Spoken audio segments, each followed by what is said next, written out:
All right, so I have been watching the videos, listening to the videos of a spiritual teacher named Hans Wilhelm for several months now, and I've really enjoyed it. And I think I enjoy it because he draws in his videos. So he draws the concepts. His intention was to teach spiritual things to young people because he himself was very confused and depressed as a teenager. Raise your hand if you can relate to that. Raise your hand if you still are. Yeah, and he was, he wished that the things that he had learned he could have been exposed to as a young person. And and I really like, and I also just like his perspective. I feel like a lot of what he teaches, I actually have discovered separately before I discovered Hans Wilhelm. I'd, you know, kind of discovered these ideas from many other sources over the years. And I'm like, wow, Hans Wilhelm does a good job of putting them all together. And and I just like the feeling of integrity that I get from his videos and his the feeling of like true like surrender to spiritual growth, and his sincerity is really prominent to me. And just to give some context though, Hans um and I enjoyed his videos so much that I ended up reaching out to him to ask about interviewing him, and he said yes. And I'm about to interview him in 4 days from now. So with with that interview coming up, I was even more interested in like getting a good grasp of his teaching so I can ask him some really good questions, and especially questions that aren't asked in other interviews. I'm actually going to be asking. I'm going to focus a lot on uh, how his teachings apply to content creators. So that's interesting. Content creators, influencers, etc., like people like him, and to a much lesser extent, like me. Anyway, so his teachings, his background is that I don't know his earliest background, but from what I hear from him, he was influenced by Edgar Cayce. Raise your hand if you know anything about Edgar Cayce. Okay, so he was influenced by Edgar Cayce and Byron Katie. Raise your hand if you know Byron Katie or heard of Byron Katie. Um, and many others. I mean, he like went to India. He went to like these different countries to learn spirituality. Eventually, after the Edgar Cayce, Byron Katie influences, or maybe Byron Katie came later. I don't know, but his greatest influence is a woman named Gabriella from Germany, who has apparently channeled a lot of writings. And what he really loves about Gabriella's work is that, and Gabriella's work, we could say, if you were to put her teachings in a school of thought and a philosophy, a spiritual worldview, it would be maybe something called mystic Christianity, which is basically it's kind of like Christian mythology, but with more mystical. I mean, mystic meaning it's channeled or it's intuited from divine source, and not necessarily following rigidly the doctrines of the Bible or whatnot. For example, Gabriella's teaching relies heavily on the reincarnation and karma. So it's kind of like Eastern influences. But Gabriella says, and some biblical scholars say, that reincarnation was actually in the Bible before it was taken out. And if you look at biblical history, there is evidence for that. There's an emperor, I forgot what his name was, but uh, an emperor had taken out scrubbed all the reincarnation teachings from the Bible. And according to Hans Wilhelm, his belief about it is that it gave the emperor more power. Because if you think of it this way, if reincarnation was true, you have basically unlimited chances to get it right and to whereas if reincarnation wasn't true, you have to get it right like in this lifetime. And how do you get it right? You have to follow the rules to get it right, to go to heaven, right? Like if you don't follow the rules, you don't go to heaven. And who determines the rules? The powerful, right? The ones who have access to scrubbing things from the Bible and to declaring what is the word of God. Well, what's the word of God? How did they choose a word of God, by the way? It's an interesting question, right? Like, how did they choose a word of God? How did they choose the books that went into the Bible and the ones that weren't? Um, the Apocrypha and things like that. And things. Anyway, so it's an interesting. So I think Gabriella is like if you want to believe Hans Wilhelm's teachings, you have to believe in Gabriella's teachings. I, as always, stay agnostic. I'm like, I learn from everybody. I find everything, as okay, that's information, and I can decide what to do with it. And I tend to believe more information when it's corroborated with a lot of sources and a lot of channels, and mediums, and scriptures and things like that. I tend to like, okay, if it's corroborated among so many scriptures, I tend to say, well, that sounds like humanity is discovering some truth from having studied from multiple perspectives, right? So anyway, so what the reason why Hans Wilhelm loves Gabriella's teaching so much is, one, it's very clear and like simple. And he says a lot of other people's teachings are very esoteric and like hard to understand. Like another body of work he studied was Rudolf Steiner and all that. It's like theosophy. It's like it's really hard to understand. You have to read something like 5 times before you get it, right? Whereas Gabriella's teachings are very, he calls it simple and like heartfelt. And a big reason why he trusts Gabriella is that she was always very humble, and like you can barely find a picture of her on the internet. She always says, don't make it about me. Don't promote me. Just spread the teachings. And so that's respectable to me too, because a lot of spiritual teachers, they like go out there and like it's all about them and the work of Byron Katie. No, I do like Byron Katie a lot, but I've always found it very a little cringy. It's like the work of Byron Katie. It's like bless Byron Katie. I love her stuff, but except for the name of it. And you could say, maybe spiritual teachers, they're just seeing themselves as a representative of the bigger work. But anyway, so Gabriella is very humble, very and anyway, just never wanted to promote herself, and so other people are promoting her teaching. So that's really cool, and plus it's easy to understand. And she's channeled something like dozens of books, something like that. All right, let me go ahead and show you a mind map of and I will put the links below so you can access them yourself. I ended up, to prepare for my interview with Hans, I ended up creating 2 resources for myself and to share with you. The resources are created through NotebookLM.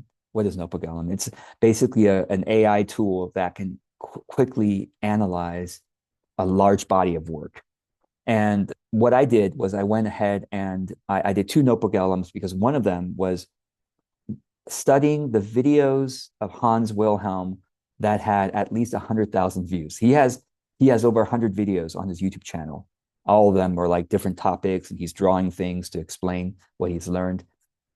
And I picked the videos that have over 100,000 views, and there were 67 of them. So I like took this, painstakingly copied the link of each video, and then I tossed those 67 videos into a NotebookLM, which then studied the transcripts of all those videos, and then we're able to chat with that body of work, create mind maps, create audio overviews, and all that stuff. So that's one resource I've given you. The other resources, I'm like, well, Hans Wilhelm has done a lot of interviews. He's very generous, apparently, with doing interviews. That's why he probably said yes to me. But he's done dozens of interviews, and so I took the most recent 25 interviews that I was able to find, and YouTube videos, and I copied all those links and I tossed them into a second NotebookLM and to study his interviews. And so I'm going to show you one part of a mind map that I thought was particularly interesting, and I look forward to seeing what you thought about this. Okay, so when you go to the resources below, you're going to look at a screen that looks something like this. And what I recommend is that, and by the way, this is assuming you're on at the computer. If you're on a mobile device, the link should maybe open up as well. Anyway, so just to orient you on what you're looking at, okay? Um, on the left side are the sources, are the videos that I added, okay? You don't have to do anything about that unless you want to. You can click on any video and I think go and visit. Wait, let's see. Can you go and visit? Click on something. Yeah, you can go and visit any particular source by clicking on it and then opening in a new tab or watching it right here. That's very interesting. Or being guided just right by. It's amazing, this tool. Okay, left side is the sources. You can even add more if you want. The middle part is the chat. It's kind of like a chat GPT, except it's focused on the source material. And the right side is what's called Studio, which means you can create a bunch of different resources that's based on all this material, this body of work. And what I recommend that you do when you first come in here is just go to the resources I've already created. And one of them is the mind map. You can see it looks like a mind map thing. You can create your own if you want to by clicking on any of these. But I'm going to click on the mind map and show you around a little bit here. And so the mind map is, well, it's a mind map. So for example, I click on this, I click on any of the arrows, well, this collapses it, right? And clicking on this expands it, okay? And if you click on the topic itself, it creates a chat question to say, hey, can you please tell me about that topic based on the sources? Okay. And okay, anyway, I'm gonna walk you through the mind map itself. At least this particular topic I thought was interesting. And the reason why I'm showing this to you in particular is, well, to spark some discussion here. But also, this interesting story from Hans is that before his father died, he told his father, he said, Dad, I know you are not a believer in the afterlife, and you believe that when I know that you think it's all over, consciousness is snuffed out after you die. But I've learned a lot of spiritual things over the years, and I know you don't really believe in that. But can I just tell you what you might expect after death, from my perspective? And his father was willing to listen, even though he was very skeptical. And so he told his father the surprises after what a lot of people are surprised by after death. And then his father, like, okay, yeah, that's nice, son. That's your belief. That's not mine. And then that's it. And then father eventually died. And then he forgot about it. But then months after the father's death, Hans was like in a bookstore. And then someone came up to Hans and said, I'm a psychic medium, and I had to come up to you because once you came into the store, I had a spirit who told me to go talk to you. And I believe the spirit is your father. And what I am getting the message is your father thanks you for what you said to him before he died. He thanks you because it was very helpful information. And that furthermore, your father is now on the other side, working at a receiving station of souls. And your father says, please write books about what you know so that other people aren't surprised after death. And so that's the message he got from this random guy who came up to him. And then so Hans said, well, I think there are lots of books out there already, and a lot of people don't read books. Why don't I make videos? And so that really started his journey of making videos, and particularly videos that are easy to understand and for young people and all that stuff. Anyway, so here it is, the surprises after death, that his father found so helpful on the other side. And again, I really look forward to hearing your perspective on all this. Obviously, we all have different beliefs, and this is from someone's perspective, right? Someone who, well, apparently studied a lot. And I'll say this: I have also read a lot of various spiritual traditions and things, and I think what Hans presents here is according to what I've learned as well. So, all right, number one, death is not extinction. You can click on this to get the 10 surprises which comes from a particular video that he has on tens of. Anyway, death is not extinction. Let's look at this. Life continues after physical death, survival of consciousness. I think a lot of us probably believe that. If you believe in any kind of spiritual path, that might be true. What's a surprise is that a lot of people, a lot of souls don't, oh my gosh, I still have a body. And this comes from a lot of near-death experience. I have listened to at least hundreds, probably thousands of near-death experiences now, near-death experience stories from many different people. I've read lots of different ones. And these all seem to square with that information. Still possess a body, spiritual body, not physical, but it feels physical. Like you look at, you're like, it looks like I have a body, but then you can walk through walls and things like that. Okay. No hiding. Okay, this is interesting too. Thoughts and emotions are visible, reflected in the soul garment / aura.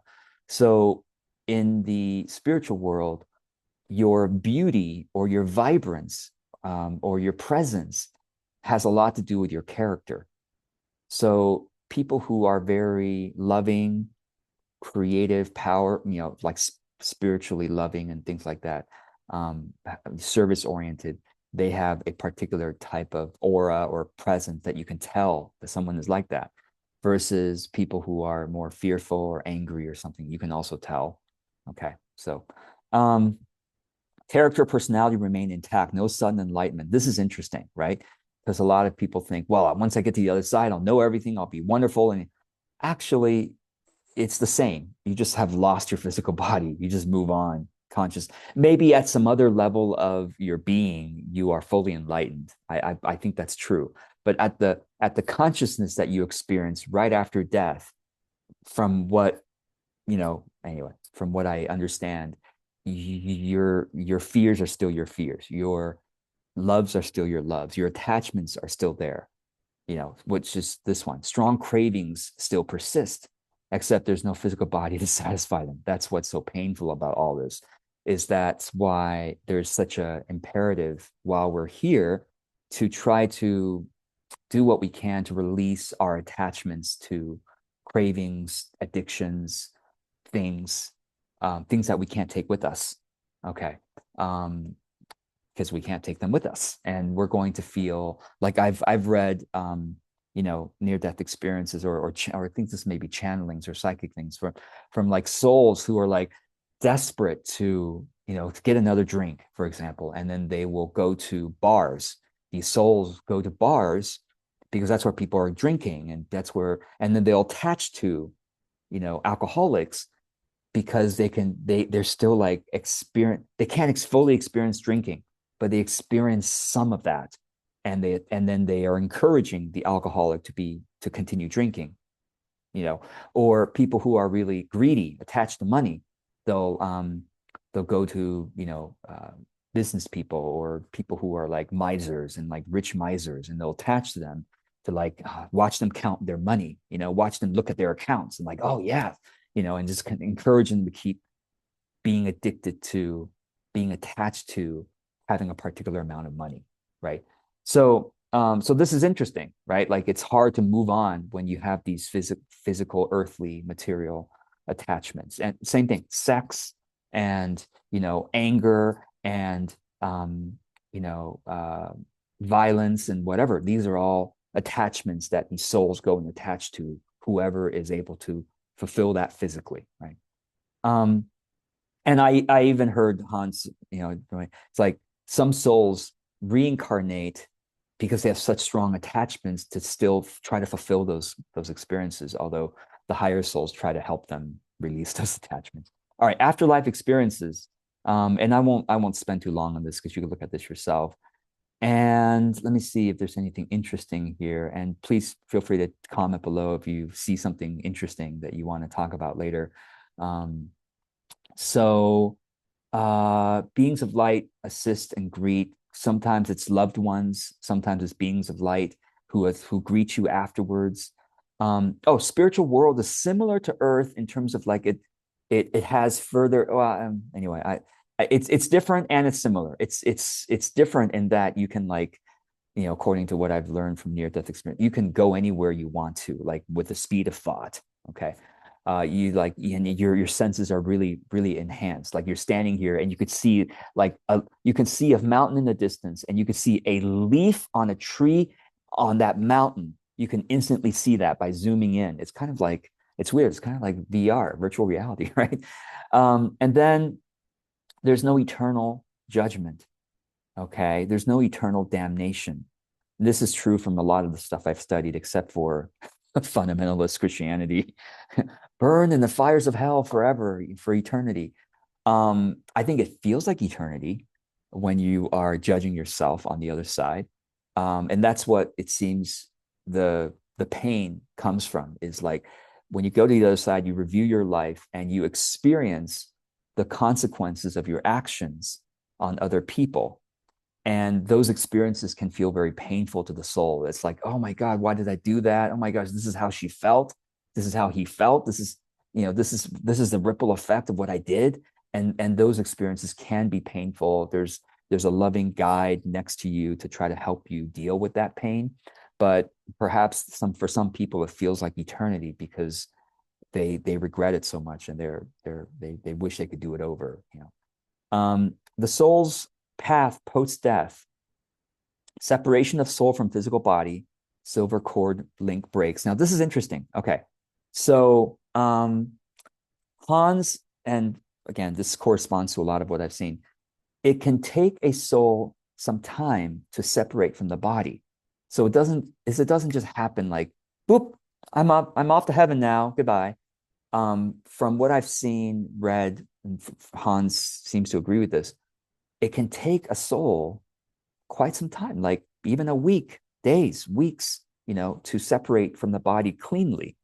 And this is interesting because in a lot of spiritual religious traditions, there's like a weeks of, preparing the soul for the afterlife. Like in Taiwan, there's 49 days of preparing the soul for the afterlife. I'm like, why, 7 weeks basically, right? 7 weeks to prepare for the soul for the afterlife. And I know in other traditions, there's something like that. And so Hans recommends two things. Do not donate your organs, and don't get cremated right away. Okay, like wait at least a week. And so he's instructed his wife, upon his own death, just put me somewhere, for a week. Don't perform things on my body, because the soul is still confused, and it's like, oh my, what are you doing to me? Like, and he says organ transplants are incredibly painful for the soul who hasn't separated from the body. Like it feels like murder to the soul. Like what the, like literally imagine someone taking, just cutting your heart open and taking it out like Indiana Jones. That his first movie or two, forgot. And then cremation is okay, but like please wait like a week or so. Otherwise, maybe that's where the fires of damnation come from, right? The soul feels like it's being burned to death. Um, okay, so let's see. A lot of earthbound souls, okay, a lot of souls, because of their attachments, or they don't know about the afterlife, they cling to the earth because imagine if you don't believe that your consciousness goes on, you'll be very, very confused when you die, because you'll be like, why am I still alive? Because you don't believe that anyway. So it's like, why am I still alive? How come people can't hear me? And so it's very confusing, and those souls kind of go into this weird funk where they are still roaming the earth, and they don't know really what's going on. So it's sad. And then of course lots of beings of light try to help them, but it's complicated anyway. So with that, I think I will complete this introduction, and I'll let you explore yourself if you want to. Let me know if any of this is interesting to you, and if anything particularly resonates, or you disagree with something, please let me know in the chat. And yeah, thanks for listening. I want to add one more story that he told that was quite interesting. He said that and lots of people write to him about how they discovered his videos, right? Now that he's quite well known. And he said one of the most interesting stories was that, and this is regarding his perspective on grieving. What he understands about grieving is that when someone passes, try to let them go quickly instead of like having this extended period of grieving and always remembering that person, try to bring them back again and again and again, because that soul needs to detach and move on to the next phase of their journey. And if you need forgiveness or need to tell the soul that's forgiven, go through God, go through, Christ, go through the highest source that you can to communicate that message, and then just let that go, trusting that it is done. Because one of the messages he got was, this woman had her someone close to her die. I don't know if it was a father or mother or something. Someone close to this woman died. Let's just say father. And then she kept like bringing the father back for channelings or for like psychic medium communications, and like, like, and just kept remembering the father, and like trying to talk to the father, and trying to like get the father's advice on different things, and just, still a lot of mourning and things like that, which is understandable, obviously. And then one day the father spirit told her, maybe it's through like a channeling or something like that, or psychic medium, go and look up the videos of Hans Wilhelm on YouTube. She'd never heard before. So she went and looked, and then she learned about the whole grieving perspective. And she's like, oh, I wonder if my father's telling me maybe you shouldn't, keep bringing me back. So anyway, so I thought that was interesting. So anyway, check out the resources below. Have conversations with the chat if you want to learn more about this kind of stuff, or whatever else he teaches.